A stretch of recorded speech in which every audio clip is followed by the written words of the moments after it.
não começa nem termina em nós. Nós somos apenas personagens temporários da vida que prossegue após a nossa passagem. Por isso, não confunda o seu tempo de vida com a vida que já existiu e continuará existindo sem você. Aprender as lições trazidas de cada fase é primordial para o nosso crescimento. Já colocamos tudo na boca para estabelecer reconhecimento e já choramos por qualquer coisa. O que foi isso? A fase da infância. Já vimos os pelos nascerem no nosso corpo e as acnes tomarem conta de nosso rosto. O que foi isso? A fase da adolescência. Já achamos que mudaríamos o mundo e achamos que éramos autossuficientes. Que fase foi essa? A fase da juventude. Já passamos por tudo isso, talvez alguns estejam nela ainda. E esperamos que quando chegue a idade adulta, chegamos então à fase da maturidade. Só que eu tenho descoberto que pessoas chegam na fase adulta cronológica, mas com a idade emocional de adolescente. Eu conheço gente de 50 anos que ainda não sabe reconhecer as coisas, a não ser provando. Se casa com gente errada,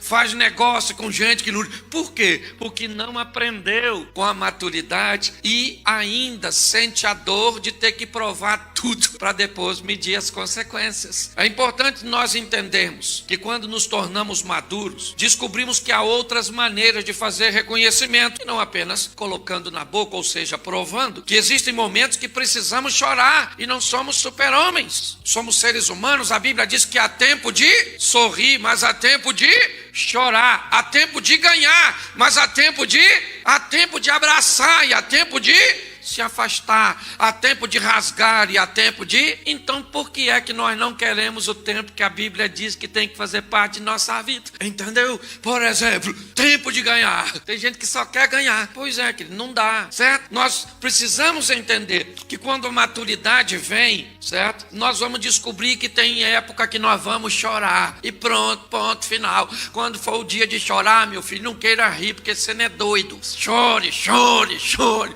chore. Um ente querido seu morreu. O que é dia? De chorar. A não ser que seja sua sogra.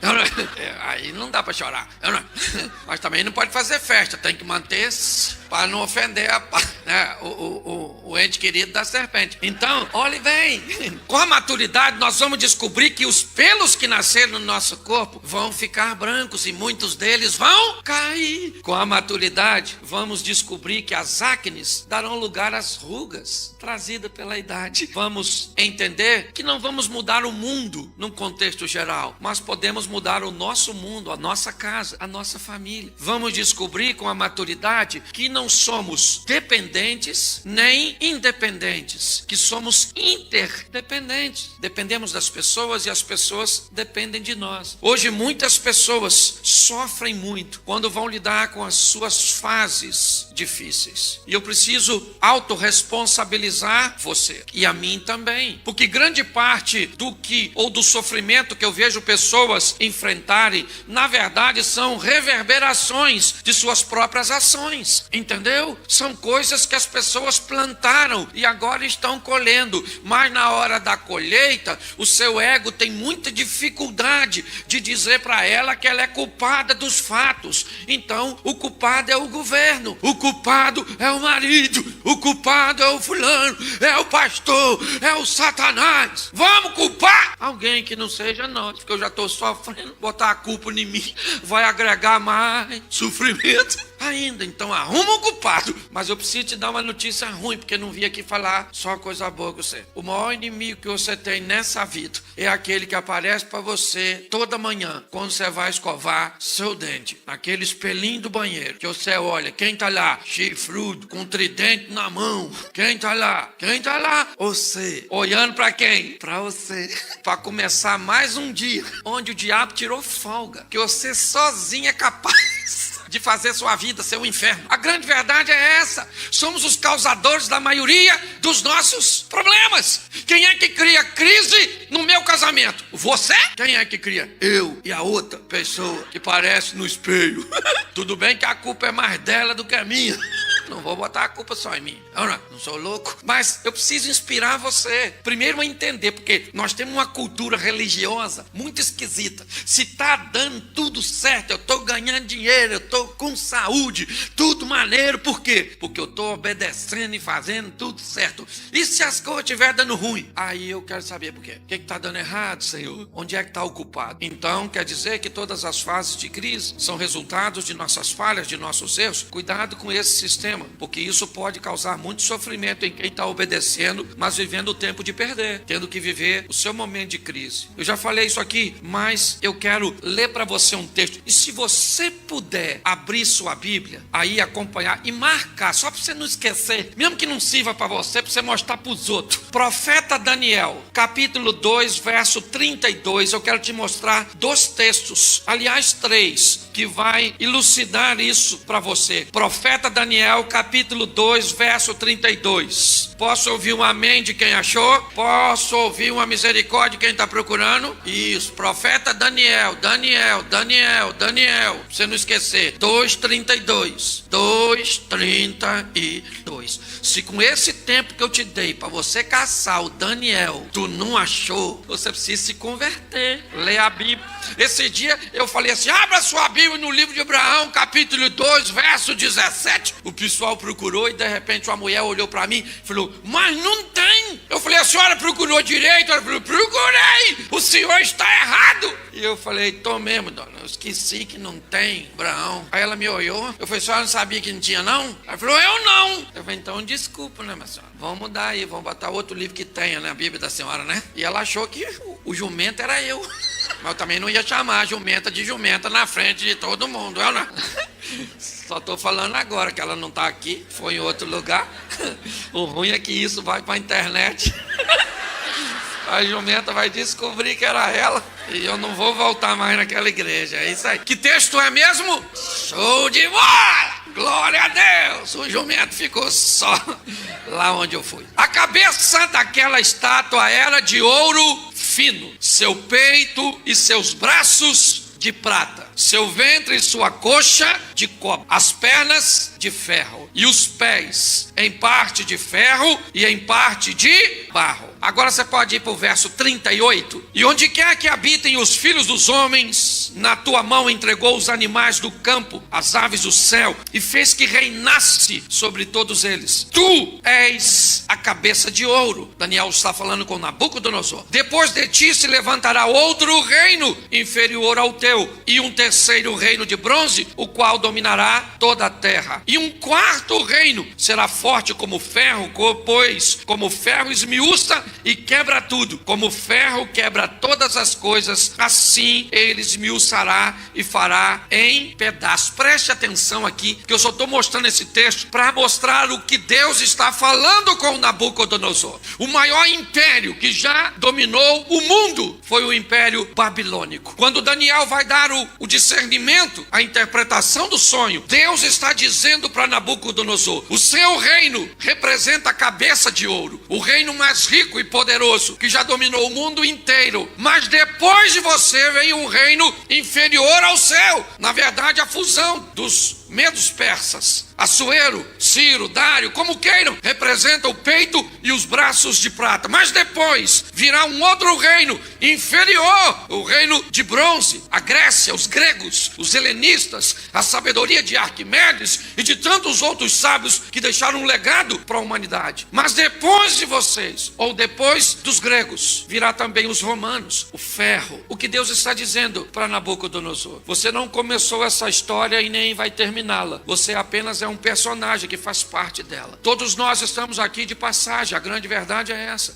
Somos os personagens que compõem o elenco atual dessa grande dramatização que é a vida. E a pergunta é: que estilo de vida nós vamos levar enquanto estivermos aqui? E que legado vamos deixar para as próximas gerações? Se você tem medo de pessoas, saiba que pessoas morrem. Tenham medo das ideias e dos legados que essas pessoas podem deixar para as novas gerações, dos valores, dos princípios. Esse, na verdade, morte é o grande inimigo. Pessoas morrem, você tem medo de quê? De quem? Já, certo? Quer num acidente, quer numa morte natural, pode ter certeza. Homens não me assustam. O que me assustam são seus pensamentos que podem se perpetuar e deformar as gerações futuras. Quando eu vejo essa mensagem, Deus está dizendo a Nabucodonosor o que vai acontecer no futuro, que ele é apenas alguém que precisa transicionar, que a história é geracional. Só que preste atenção. Nesse texto, no capítulo 2, no verso 32, diz assim: você é a cabeça dessa estátua. E a cabeça era feita de quê?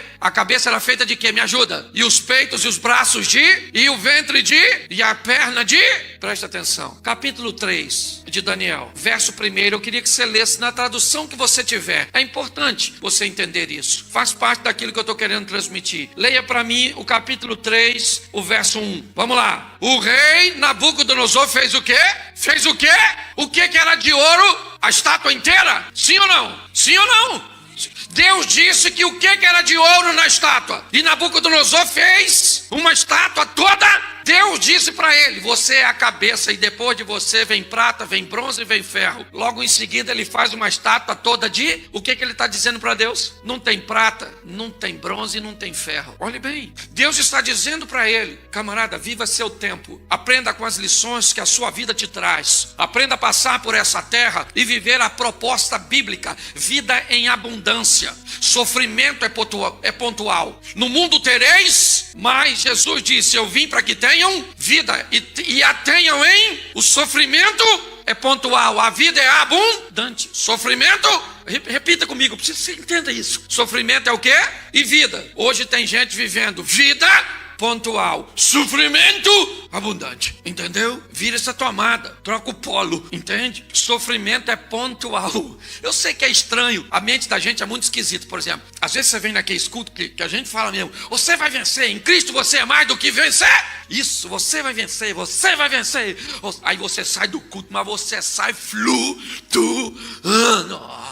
Eu vou vencer, eu vou vencer, eu vou vencer. Acabou o culto, vai para casa. Eu vou vencer, gente. Lá na igreja todo mundo falou que ia vencer, então eu também vou vencer. Aí você janta, toma um banho. Gente, eu vou vencer. Eu tenho que vencer, gente, não é assim não. Aí você dorme. Amanhã de manhã você acorda e diz assim: eu vou vencer, gente. Eu preciso. Depois do almoço, olha a sua frase: eu vou vencer. O que era uma certeza logo depois do culto se passar muito tempo. Por quê? Isso é gente que só vive de momento. Está na hora de construirmos uma história com Deus, que não precisa de um momento, de um ápice. Não. Sede firmes e constantes, sempre abundante. É assim que funciona. Nós precisamos preparar pessoas que estejam aptas para andar com Deus. Eu cheguei essa semana passada de uma viagem e eu passei por Londres e vi algo muito interessante, pastor. Os muçulmanos colocam seus filhos para estudar em escolas cristãs. As melhores escolas lá têm valores e princípios cristãos. E os muçulmanos colocam seus filhos, estudam 5, 8, 10 anos nessas escolas e continuam muçulmanos. Os filhos dos crentes vão para a faculdade, 2 aulas de filosofia. Os caras já querem questionar se Deus existe ou não. Os caras estudam 5, 10 anos numa escola e seus pais não têm medo, porque os valores que receberam são fundamentos que vão mantê-los presos à fé. O que nós precisamos, irmãos, é mudar a nossa postura, porque o Deus que servimos colocou o nosso nome no livro da vida para aqueles que recebem Cristo, mas nos deu poder e autoridade para a gente tirar onda nessa terra. Estou falando de... quando eu falo, a gente fala de prosperidade, eu vi a irmã orando de uma forma muito sábia aqui, sabe? A primeira coisa que as pessoas pensam é dinheiro. Dinheiro! Isso, estou precisando de dinheiro. Aliás, essa é uma beleza da pobreza, porque o pobre acredita que o dinheiro resolve. O chato é o rico, que já descobriu que isso não é verdade. Porque o pobre pensa: se eu ganhar na loteria, eu resolvo todos os seus problemas. Quanto de dinheiro você precisa para comprar uma casa? Depende da casa, certo? Sim ou não? Quanto de dinheiro você precisa para montar um lar? Pare e pense. Tem coisa que o dinheiro não vai fazer. Não estou falando que dinheiro é ruim não, hein? Longe de mim falar uma besteira dessa. O dinheiro é bom. Se você não gosta, anota aí: Bradesco. e deposita lá. Mas eu te falar, seja próspero, porque rico é ter muita coisa de uma coisa só. Próspero é ter o bastante de tudo que se precisa para viver nessa terra. Então nós temos que procurar um estilo de vida que vamos andar com Jesus em todo tempo. Você está hoje precisando? Não tem problema nenhum, ele está aqui, ele faz milagre, ele rebenta. O que você tem? Câncer. Câncer não é nada para ele. O que você tem? Uma dívida impagável. Ele é dono do ouro e da prata. O que você tem? Um marido bagunçado. Ele pode mudar. Pastor, é minha sogra. Ele é fera. Meu filho está doido. Pois é, a mistura entre a senhora e seu marido não deu certo. Eu não sei qual é o seu problema. Eu sei que Cristo é a solução. Isso, mas mais do que fazer um milagre por você, Ele quer fazer a sua vida uma vida inspirativa para outros que não conhecem. É assim que funciona. Então eu vou mostrar a você rapidinho, sabe? Alguém que aprendeu as lições da fase ou das fases de sua vida. E abra sua Bíblia, eu sei que eu tenho que mostrar para você. Gênesis 37, verso 3. Vamos aprender rapidinho com José. Gênesis, eu sei que é difícil de achar. Gênesis 37, 3. Amém? Isso. Israel amava José mais do que a todos os seus, porque era filho da sua, e fez uma túnica de várias. Preste atenção aqui. Eu quero usar o exemplo de José e as fases da vida desse moço, para que você venha entender. A principal fase de um ser humano, qual é? É a sua infância. Alguns psicólogos especialistas na área dizem que praticamente não há memória de 5 anos para baixo, mas é nesta fase que os valores, é nessa fase que as lembranças, que apesar de não vir à tona, podem estabelecer comportamentos. Quando nós olhamos para isso, o que nós vemos? Nós vemos José, um menino que na fase inicial recebeu de seu pai principalmente amor. Jacó amava José e Jacó supria as necessidades. Vamos usar a túnica para exemplificar isso. Este menino foi treinado na sua base, ok? Com um treinamento que irá prepará-lo. Provérbios 22, 6. Ensina o menino, a criança, o caminho que ele deve, porque ele vai crescer e não vai se desviar dele. Gente, olha só, até tempos atrás, os pais sabiam disso e viviam isso. Hoje, os pais me parece que esqueceram disso. A grande verdade é essa. Olha só, hoje eu tive uma reunião com o ministro da Educação e quando eu fui cumprimentar ele no diálogo, eu falei do Ministério de Educação, ele olhou para mim e disse: não, pastor, o ministério é de ensino, porque é a família que educa. O nosso papel é apenas ensinar. Educar não é papel. E eu achei interessante essa colocação. Mas preste atenção, se é na base que se nos alimentarmos bem, certo? Vamos nos desenvolver.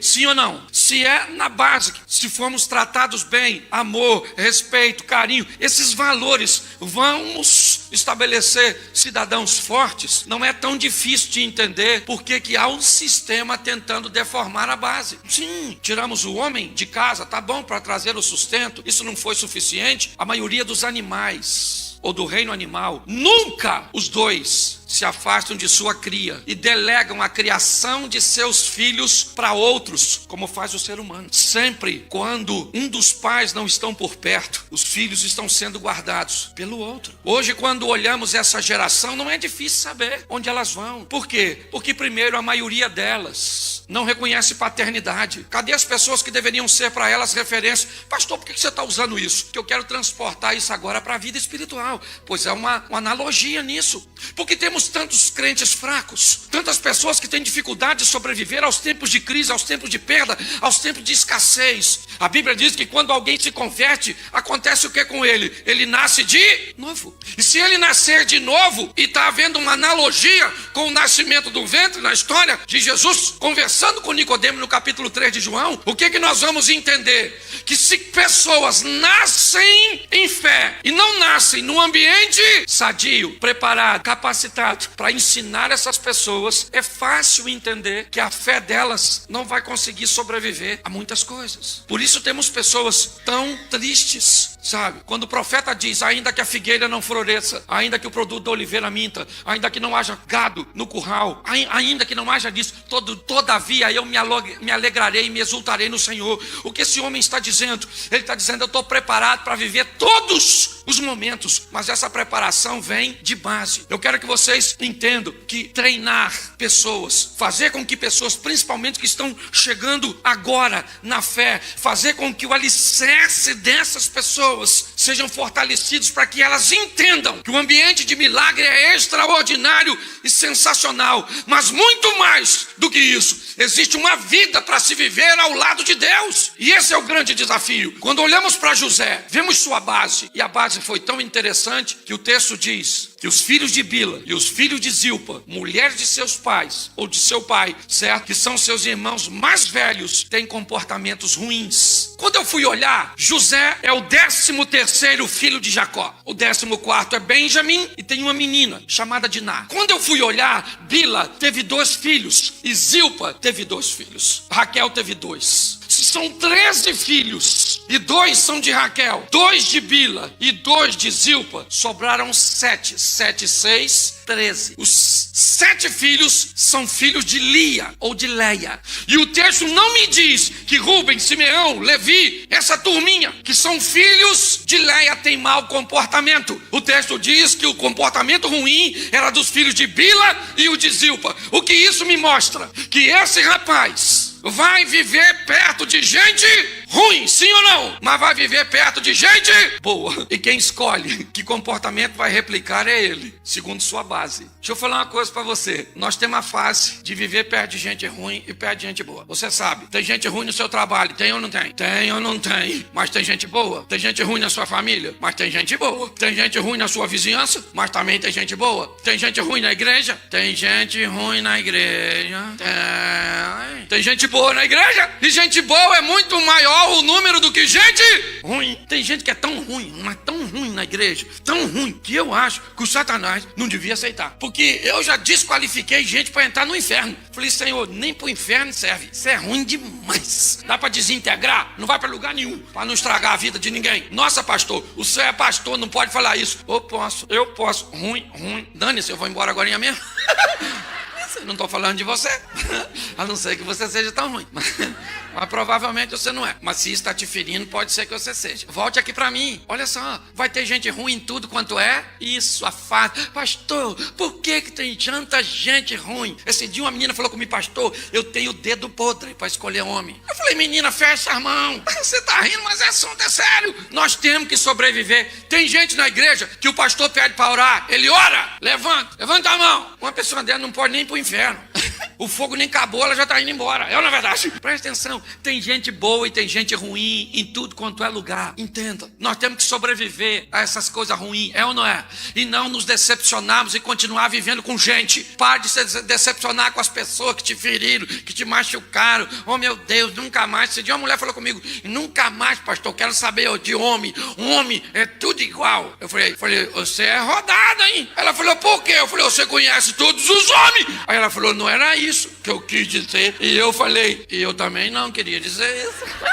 Já que você mudou seu discurso, eu mudo o meu. Mas o que ela está me referindo? O que ela está escrevendo para mim? Que ela já se decepcionou tanto com suas escolhas que ela já acha que é tudo igual. Não é tudo igual não, gente. Não, tem muita gente boa nesse mundo. Entendeu? Muita gente boa. Onde está? Quer que eu preste consultoria? A minha eu já achei. A sua mulher é boa? Boa. Muito boa. Boa. Muito boa. Boa. Achar bom já tá bom. Muito bom não casava comigo, que eu não sou. É um desafio, gente. Quando eu olho para esse indivíduo, eu vejo ele sobrevivendo aos exemplos negativos. Sim ou não? Sim. E agora ele vai ser vendido por seus irmãos. Ele vai ser vendido como escravo. E aí eu pergunto a você, ele vai ser vendido como escravo porque ele pecou? Não. Então por que ele foi vendido pelos seus irmãos? Se ele não fez nada para ser vendido.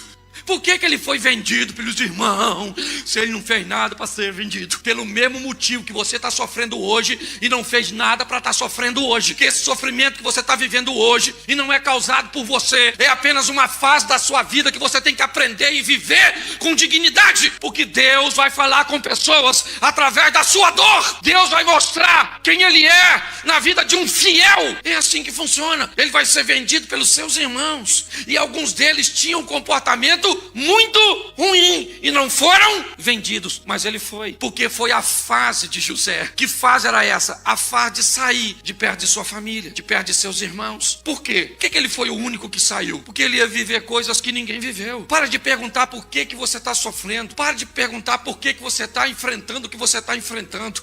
Para de perguntar o porquê e busca a sensibilidade de entender para onde Deus está te levando. Entendeu? Deus quer te honrar. Deus quer que o nome dele seja glorificado através da sua vida. Entenda isso. Ele é vendido na casa de Potifar. Ele trabalha para Potifar, sim ou não? E ele na casa de Potifar, ele é o quê? Ele é o quê? Ele trabalha para seu senhor. E quem é que enriquece? Quem é que trabalha? José. Quem é que enriquece? Potifar. Quem é que trabalha?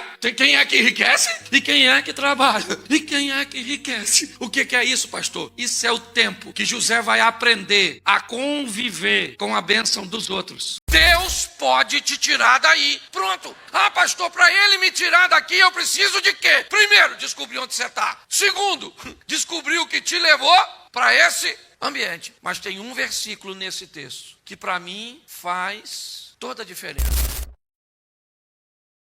Senhor nosso Deus e Pai, em nome de Jesus, eis aqui a tua palavra. Continua falando conosco, usa-me como um canal de bênção, em nome de Jesus. Você pode dizer amém? Antes de olharmos esse texto, vamos ter uma noção do que precede isso. O capítulo 28 conta a história do pai de Ezequias, seu nome Acás. Acás inicialmente foi um bom rei, é verdade, mas se perdeu no caminho. E com se afastar da presença do Senhor, Acás leva para seu reinado a humilhação, a desonra, as invasões, certo? As mulheres ficam viúvas, mulheres estupradas, crianças órfãs. O poder econômico do reino de Acás se perdeu. As nações sabiam, certo? Que aquela nação não esboçava resistência basicamente a ninguém. Sobre esse ambiente, Acás vai embora, ele morre. E seu filho de 25 anos de idade começa a reinar. Ezequias faz algumas coisas muito importantes que eu acho que vale a pena nós ressaltarmos. Ezequias é alguém que quer fazer uma leitura correta. E mais do que fazer uma leitura, ele quer sair daquele ambiente. Ele quer deixar aquela situação. Ele quer retomar o controle de uma nação que tem por Deus o Deus verdadeiro. Vai ser fácil? Não. Mas ele sabe que consegue fazer isso. Então deixa eu te explicar uma coisa muito importante. Todas as vezes que você enfrenta uma dificuldade, você pode sair dela como uma vítima. Ela pode ser ruim demais para você a ponto de transformar você num vilão. Porque o processo de maldade, na verdade, não tem apenas um interesse de te fazer o mal. Fazer o mal é só a metade do download. O download está completo. Satanás tem que te fazer o mal, mas te deixar uma pessoa má também. Porque aí a missão está cumprida. Então algumas pessoas, quando enfrentam dificuldades, se tornam vítimas. Sabe? Aquela historinha mole de que a vida é difícil.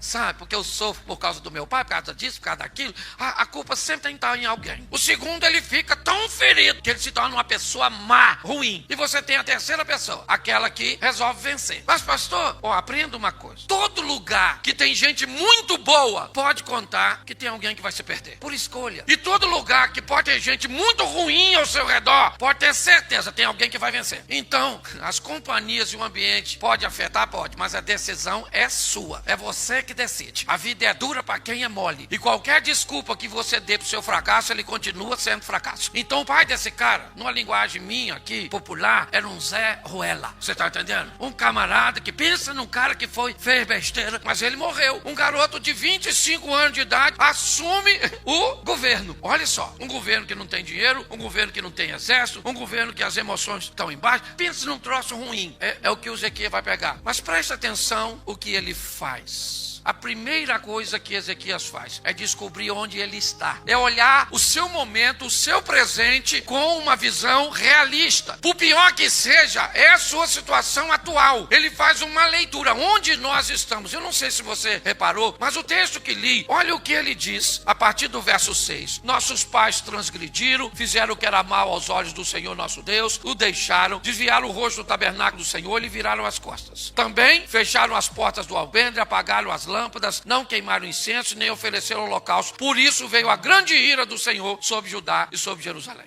Ele sabe exatamente onde eles estão. Ele fez uma leitura real. E quanto mais rápido você olhar o seu presente com clareza, por pior que ele seja, talvez a sua situação financeira já tenha sido boa, mas hoje não é mais. Hoje está difícil. Eu lembro, eu fiquei desempregado, meus filhos estudavam em escola particular e eu não tinha como pagar, não dava. Aí eu olhei para minha esposa e falei, e agora? Estava no meio do ano, tinha que sacrificar um dos meninos, tinha que sacrificar, não dava. Eu tinha uma ajuda que dava para pagar a de um, mas não dava do outro. E aí minha mulher falou, Cláudio, não dá para pegar emprestado? Eu falei, dá, mas o mês que vem eu não tenho nem como pagar um empréstimo e nem a outra prestação, ou a outra mensalidade. E ela falou, vai ter que fazer o quê? Eu falei, vamos ter que tirar o garoto, vamos tirar o menino do colégio particular e vamos colocar no colégio. Eu queria aquilo, era triste, chato, humilhante, mas era a minha real ali. Pronto, fui lá e tirei o garoto, cheio de fé de que eu ia arrumar uma vaga para ele no colégio público. O menino não conseguiu. Conclusão, o garoto perdeu um ano, mas era a minha realidade, é o que eu estava vivendo no momento. Você está entendendo? Olhe para o seu casamento como ele está hoje,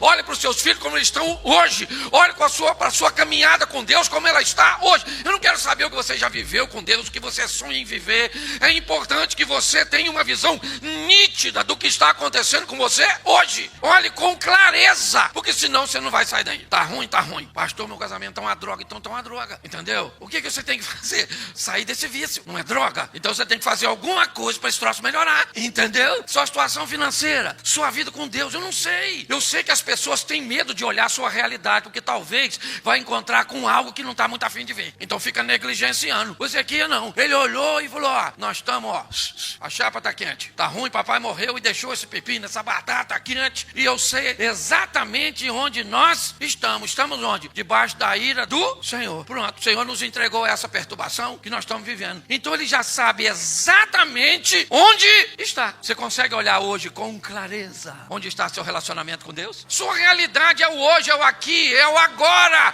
Posso ouvir um amém? Então sua situação pode não ser agradável, mas você tem que enfrentá-la. Você pega seu boletim agora, chega no final do ano, meu Deus do céu. Você ficar burro, você tem que melhorar muito, segundo suas notas.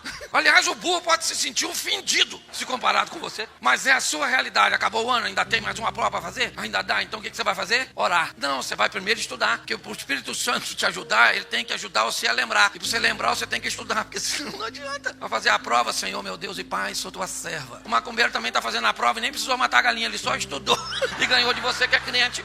Cuidado que você pode estar rindo de você. Então o primeiro é saber onde eu estou no meu relacionamento com Deus, onde eu estou na minha situação econômica, onde está meu casamento, onde está minha família. Eu preciso ter uma visão clara. Posso ouvir um amém? Isso. Próximo passo, descobrir por que é que você está ali. O que me levou para esse lugar que eu não estou afim de estar? O que foi? Ezequias fez exatamente isso. Se você vê ele conversando aqui, ele mostra exatamente por que nós estamos debaixo de humilhação, de invasão, de todas essas coisas. Ele diz no verso 6, estamos aqui porque os nossos pais transgrediram e fizeram o que era mal aos olhos do... Essa é a questão. No início do capítulo 29, Ezequias tinha 25 anos de idade quando começou a reinar e reinou 29 anos em Jerusalém, certo? O nome de sua mãe era Abia, era filha de Zacarias. Verso 2, e fez o que era reto aos olhos do... Podia não ser reto aos olhos dos sacerdotes, podia não ser reto aos olhos dos amigos, podia não ser reto aos olhos da sociedade,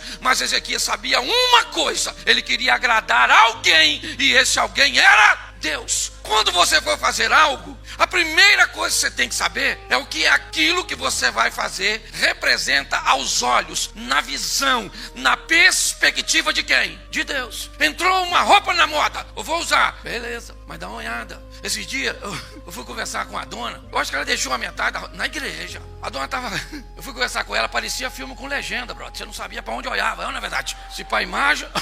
ou para escrita. Eu falei, não pode. Você vai fazer um negócio, você vai fazer... O que você for fazer, você tem que colocar a visão, a perspectiva de Deus em primeiro lugar. Ezequias resolveu fazer o que era reto aos olhos do... porque o pai dele decidiu que não ia fazer. Olha só, aqui ele descreve, eu sei porque eu estou aqui. Porque se você não sabe porque o seu casamento está desse jeito, talvez não vai ter como melhorar. Você pode continuar fazendo o que não deveria fazer, e aquilo vai te manter no no mesmo lugar? Por que teu filho não te obedece? Por que as coisas estão desse jeito, certo? Com suas finanças? Porque você não é capaz de identificar o que te levou para essa situação. Você só sabe que está ruim. Tá bom, tá ruim. Mas o que foi, ou o que mantém isso? Ezequias faz toda uma leitura primeiro. E ela é imediata. No primeiro ano do seu reinado, no primeiro mês, abriu as portas da casa do Senhor e as reparou. Trouxe os sacerdotes e os levitas e disse: ouvi, ó levitas, santificai-vos, santificai a casa do Senhor,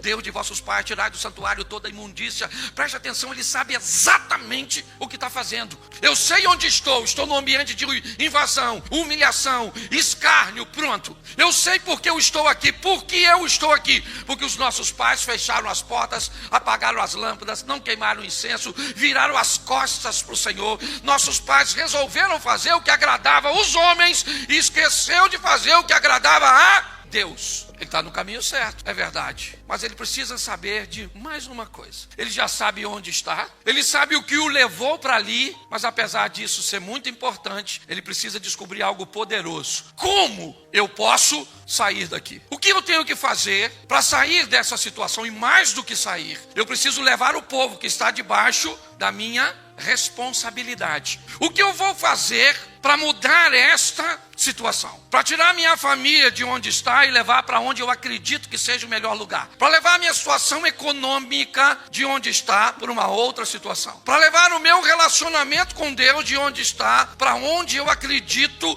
que ele deve estar. Então, como é que eu vou sair daqui? No primeiro ano do seu reinado, abriu as portas da casa do Senhor. Por que ele abriu? Porque os pais fecharam. Acendeu as lâmpadas que os pais apagaram. Queimaram incenso que os pais deixaram de queimar. Reintegrou os sacerdotes à posição sacerdotal, cujo seus pais e a liderança anterior havia cessado. Note que ele começa a fazer algo totalmente oposto àquilo que estava sendo feito. Depois de descobrir o motivo pelo qual o estava mantendo ali, ele fez uma leitura. Por que eu estou vivendo essa situação econômica? Ele tem uma visão bem interessante. Porque ele sabe que o problema não é econômico. Dinheiro é só uma fração do problema. Ele sabe que o problema que este povo está enfrentando é: Deus não está conosco. Ele está onde está, onde sempre esteve. Mas nossos pais viraram as costas para ele. Note, ele faz questão de dizer: Deus continua de frente, querendo abençoar, mas nossos pais viraram as costas. É isso que ele está dizendo. Então ele sabe, irmãos, que nessa questão aqui, o problema é espiritual. Ah, pastor, mas ele não vai precisar de soldado? Vai. Ele não vai precisar de exército? Vai. Porque assim que ele começar a se recuperar, o que vai acontecer? Os inimigos vão tentar invadir para que ele não tenha sucesso. Então ele sabe que precisa de um soldado. Ele sabe que precisa de armas. Para isso ele precisaria de dinheiro. Ele sabe que precisa levantar a moral daquele povo que está bem baixa devido a tantas invasões. Mas Ezequias sabe que tudo isso pode mudar se ele trouxer Deus de volta. Se Deus voltar para a presença do povo, se Deus voltar para aquela nação, ninguém pode vencê-los. E Ezequias sabe disso. E é por esse ambiente que ele começa. Ele manda abrir as portas, acender as lâmpadas, queimar incenso, restabelecer o culto.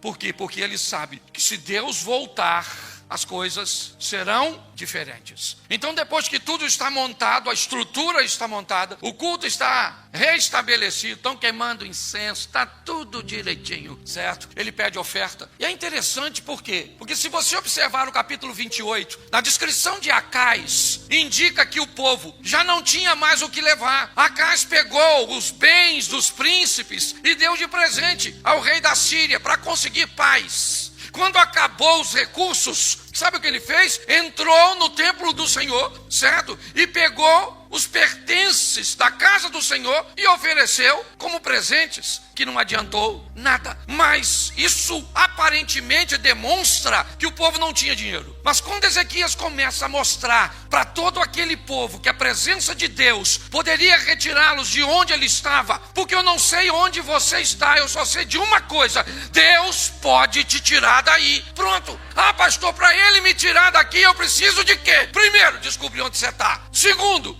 descobrir o que te levou para esse ambiente. Mas tem um versículo nesse texto que para mim faz toda a diferença. O verso 10. Agora me tem vindo ao coração que façamos uma aliança com o Deus de Israel, para que se desvie de nós o ardor da sua ira. Repita comigo, agora me tem vindo ao coração que façamos. Presta atenção no que ele está dizendo. Me tem vindo, singular, que façamos, plural. A decisão é dele, é do rei. Ele está dizendo, me tem vindo ao coração que façamos uma aliança com o Deus de Israel, para que se desvie de nós o ardor da sua ira. Ele botou no coração e diz, eu vou fazer uma aliança com Deus. Mas a gente está precisando de tanta coisa, pode estar precisando do que vocês acharem que precisam. Mas tem uma coisa que para mim vai ser prioridade: Deus de volta no meio do seu povo. Nós vamos trazer a presença de Deus. E com isso, sabe o que o povo fez? Trouxe oferta, mas muita oferta. Depois você lê, que eu não sou obrigado a ler tudo, mas está tudo lá. Sabe o que ele faz? Manda celebrar a Páscoa, que é para lembrar o povo que Deus já fez. Eu gosto disso quando Davi fala para Saul, quando Davi falou assim,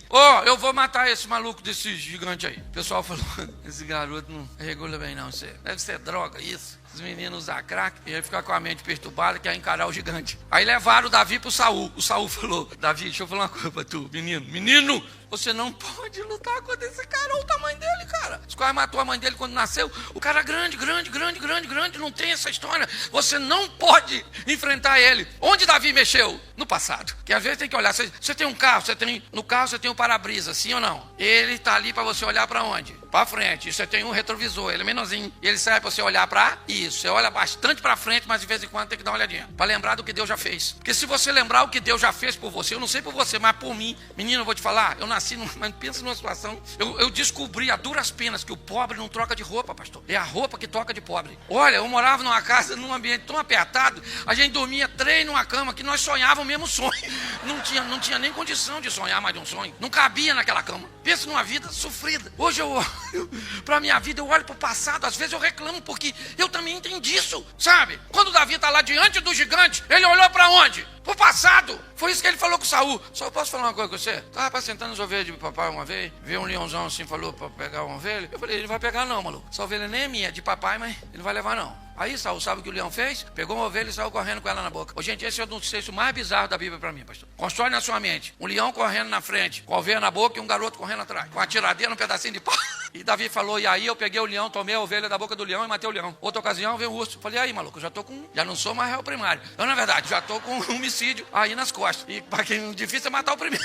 Eu vou logo avisando, vou ter problema com o Greenpeace, com essa parada aí toda, certo? O urso não acreditou, veio, matei o urso. Matei o leão e eu vou matar esse gigante. Deixa eu fazer uma pergunta para você. Para você chegar até aqui, quantos leões e ursos você já matou na sua vida? Quem foi que você enfrentou que te venceu? Então não é esse que você está enfrentando hoje que vai te vencer, porque o Deus que você serve, certo? É o Deus do passado, mas é o Deus do presente para te dar vitória. Você consegue entender? Às vezes a nossa mente precisa, e não é lembrar do milagre dos outros, não, é lembrar do seu. Quem aqui tem vitória para contar em Deus? Então, pelo amor de Deus, tem uma conversa séria com você mesmo. Quando você ficar assim, meu Deus, o que está acontecendo? Não dá mais para segurar. Explode o coração. Esse dia uma mulher falou comigo, pastor, eu tô com câncer, eu vou morrer. Eu falei, eu não tenho, também vou. E eu posso ir na frente da senhora e não sei. Ela falou, se o senhor não tem juízo não, né? Sempre brincando com coisa séria. Eu falei, minha senhora, deixa eu falar uma coisa pra senhora. Nós servimos um Deus que pode curar tudo, ele pode curar a senhora. Ela falou, pode? Eu falei, pode. Eu falei, eu vou orar pela senhora. Botei a mão nela e falei, Senhor, se o senhor curar essa mulher, todos nós vamos ver a sua glória. Se o senhor não curar, ela vai ver a sua glória. Mas de qualquer maneira, a vitória, ela ficou me olhando assim, não tem jeito de perder se Deus estiver contigo. Se Deus é por nós, mas talvez você está esperando da vida exatamente o que a vida está esperando de você, uma decisão. Agora eu estou decidido, vou fazer uma aliança. Façamos uma aliança com o Deus de Israel, para que se desvie de nós o ardor da sua ira. Vamos embora, gente. Fazer uma aliança com Deus, parar de pecar, deixar essa vida bagunçada. Vocês olham muitas vezes, sabe o que as pessoas, quando eu comecei a pregar desse jeito meio esquisito, engraçado, eu queria que os outros chorassem. Meu pai era diácono da Assembleia de Deus, lá do pastor Lorival. Eu ia lá de vez em quando, eu tinha tomado um negócio, eu ia no culto, eu vivia. E aí eu chorava, como eu chorava? Gente, eu chorava. E aqueles caras pregando, sabe? E eles pregavam, não era assim, era pregação mesmo. O cara botava a terceira e ia até São Paulo. Eu, na verdade, não sei como é que chegava o motor, mas eu chorava. E eu via aqueles congressos. Eu falava, um dia eu vou pregar assim, ó. Se eu não converter, eu vou. Todo mundo chorar. Me dava uma raiva de eu pregar, os outros rios, você não tem noção. Era eu que ia pra casa chorando. Mas é verdade. A forma que Deus usou, ou resolveu me chamar pra fazer pronto. Vou fazer o quê? Eu queria, mas não era aquilo que Deus tinha pra mim pronto. Ou cumprir o que Deus. Então todo mundo esperava que eu fosse cair uma hora, porque se os caras que pregavam assim, mesmo, que aqueles caras fogo puro, falar 3 tipos de língua estranha, um negócio assim, sensacional, rajada de fogo, e eu sorvetinho. Não, na verdade, sabe o que o pessoal falava? Se os caras que são sérios estão caindo, qualquer hora, esse cara que fica contando piada, contando essas historinhas, vai cair. Eu sempre falei pra Jesus, Senhor, me segura, pra eu cair assim, ó, pulo de grilo. Não, na verdade, e eu caio. E até hoje, ó, 34 anos vou fazendo o evangelho. Eu brinco, mas meu relacionamento com Deus vem em primeiro lugar. Nunca dei um beijo em outra mulher que não foi na minha, nem a minha eu tô beijando. Nossa, tá tão ruim, rapaz, vou te falar. Meu casamento parece prisão semi-aberta. Já viu esses presidiários do semi-aberto? Dorme onde? Não, semi-aberto. Dorme na cadeia. Aí amanhece, sai pra trabalhar. Escurece, volta pra dormir na cadeia. Amanhece, vai pra trabalhar. Tá lembrando de alguém? E lá uma vez ou outra tem um encontro íntimo.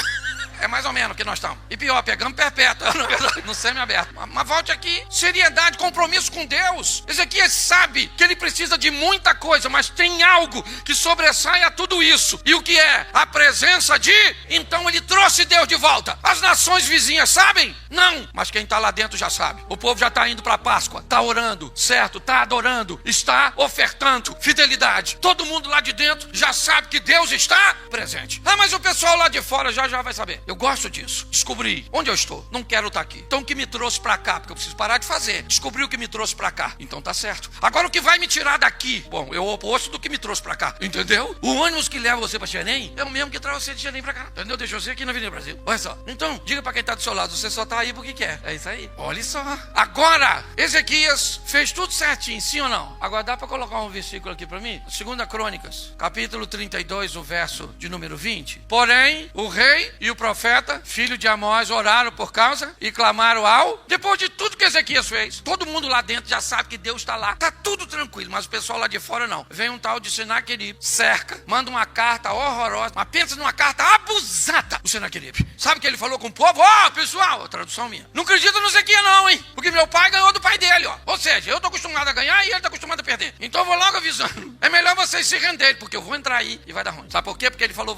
para vocês servirem apenas um Deus. Quero ver quem é o seu Deus. Pensa num cara bagunçado, o Senaqueribe. Mas aí eu gosto, verso 20. Porque agora eu vi que Ezequias resolveu colocar mais alguém. Porém, o rei Ezequias e o profeta, filho de Amós, oraram ao céu por causa disso. Eu imagino, isso aí é a minha cabeça, tá bom? Eu imagino o Ezequias falando, Isaías, chega aí. O negócio tá ruim fora, hein? Pô, eu empreguei os caras de novo, fiz cultinho, tá queimando incenso. Pô, festinha da Páscoa. Deus tá de volta. Pô, não era pra esse cara aí não vir aqui, não era pra Deus detê-lo. Vamos orar. Você viu a carta que ele mandou? Se eu sou... Eu não gosto de fofoca, não. Se eu fosse o Ezequias, na minha oração, eu ia fazer assim. Senhor, falar uma coisa pro senhor. O senhor sabe de tudo, né? Mas o senhor escutou o que o Senaqueribe falou do senhor? Ele falou um negócio de mim, mas de mim eu nem ligo, não. Papai era ruim mesmo, então talvez eu não... Mas do senhor... Ó, não gosto de influenciar ninguém negativamente, não. Mas se eu sou o senhor, não deixe isso, não. Ah, falar assim do senhor, o senhor tem que fazer alguma... Eu não sei como é que ele orou. Eu sei que ele e o Isaías foram orar ao... Isso. Você quer mudar a sua estrutura, mude suas companhias. Mude seus relacionamentos. Comece a andar com quem ora, com quem jejua, com quem obedece, com quem lê a Bíblia. Esse dia eu fui falar de casamento feliz. Veio uma mulher me dar uma dura. Ô, pastorzinho! Falei, o que foi, dona? Que mundo o senhor está? Falando que casamento feliz, que casamento é bom. Porque minhas amigas estão tudo divorciando, os casamentos estão tudo uma droga. Que mundo o senhor está? Eu falei, menina, eu tô no meu. Os casamentos dos meus amigos estão legal. Não tá perfeito, não. Tem hora que tá ruim, né? Tem hora que sim. Deixa esse negócio pro outro dia. Eu falei pra ela, então você muda de mundo. Arruma outras companhias. O Ezequias chamou o Isaías, oraram. E olha o que diz o verso seguinte, o 21. Põe o 21, santo. Então o Senhor enviou um anjo. Eu gosto desse texto. Quantos anjos? Um? Não é esquisito? Tá lá o Senaqueribe com todo o exército. E me permite pensar Deus falando da oração de Isaías com Ezequias. Exclamando. Deus falou, vai um anjo só. É um só. Não precisa não. Vamos humilhar o Senaqueribe. Um anjo. Pensa. Um anjo. Você acha que tá com um problemão? Deus pode enviar um anjo hoje pra sua casa, pro hospital, pros seus negócios, pro seu currículo, pra sua vida, pro seu casamento. Um anjo. Isso é uma vergonha. A gente às vezes tem medo quando Deus se mandar pensa um anjo chegando, matando tudo. Tudo não, quem só matou valente. Os covardes ele não matava não. Por quê? Por causa da propaganda. Alguém tem que contar pros outros o que aconteceu. Fofoca é a alma do negócio. O anjo fazia assim, ó. Quem corria, vivia, quem encarava morria. Um anjo. Aí os caras que correu. O pessoal do povo de Deus, de Israel, já sabe que Deus está lá, sim ou não? Mas o pessoal lá de fora já sabe? Então eles precisam saber. Que agora eles estão sob nova administração. Agora, olha que coisa legal. Todo mundo ficou. Quem correu, correu. Pensa ele chegando lá longe e falando: nossa, eu tô até com cãibra. Corri pra caramba, mano. Mas o que foi? Zequias, mano. Zequias, não, Zequias, rapaz. Zequias é filho de Acais. Zequias não vai dar em nada. Nem assim não, rapaz. Zequias nem Acais não, maluco. Ele tava andando com outro cara lá, um tal de um profetinha lá. O cara falaram com Deus, maluco. Deus mandou um anjo, estilo Matrix. O cara matava com força mesmo, anjo matador. Isso aí. Alguém deve ter perguntado: um anjo só maluco, se tem 12, eu não consigo fugir. Não é verdade? Deu sorte que o anjo tava matando aqui, eu fugi. Sabe o que o texto diz pra acabar? Que agora as nações lá de fora, ou seja, os caras que estavam afim de brigar com Zequias, vieram. Depois você lê. Trazendo presente.